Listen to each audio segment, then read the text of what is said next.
Hello and welcome to ServiceNow Group. On this new video we're going to discuss how GlideAggregate works on ServiceNow. So let's get started, and please don't forget to subscribe, leave a comment suggesting a new topic to discuss on the next video. Click on the like button and let's get started.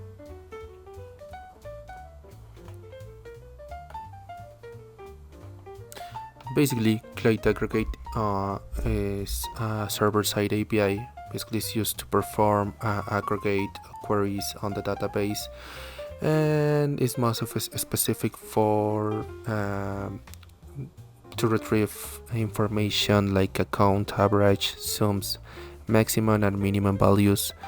The difference between GlideAggregate and GlideRecord is that GlideAggregate is not fetching all the record information, is just to evaluate numeric and quantifiable values on the record information.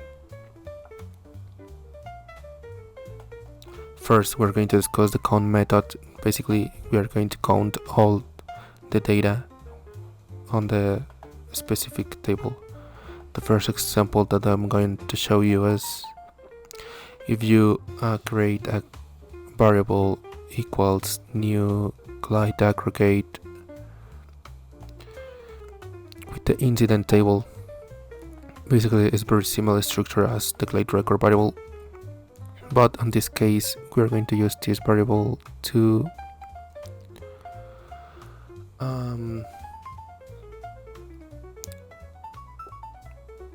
get aggregate. It's important to use capital letters on the count aggregate. Then we're going to add a query very similar as the GlideRecord. For this example, we are going to count all the incident records in which state is different to 7, which is closed state. Then we're going to execute the query and then look for the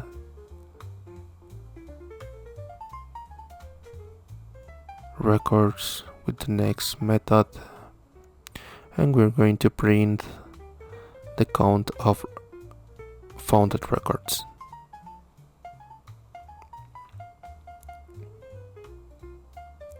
To get this information, we have to add the variable dot get aggregate and the same aggregate that we added before, count on capital letters. Important, capital letters. If we execute this script, we're gonna get the number of records different to closed states. So we're going to open the incident table and we're going to apply the filter. State is not closed, and if you can see here, we are getting 40 records. It's exactly the same result as before.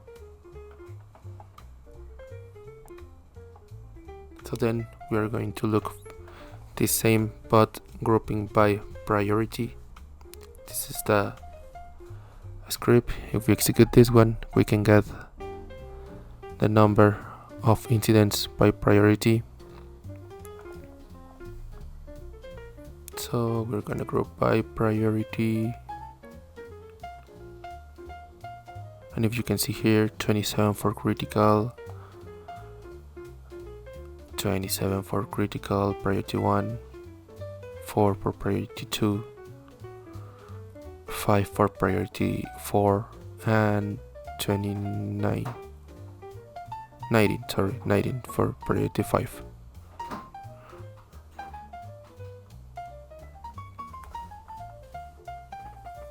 So max and min, basically as the name said, is to get the max and min value for a query.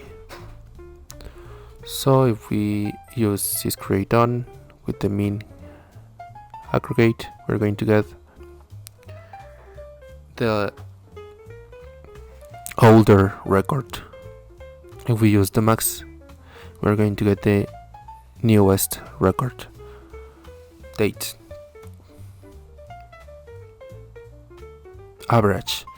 Basically, average is to get the average for any number value on a table.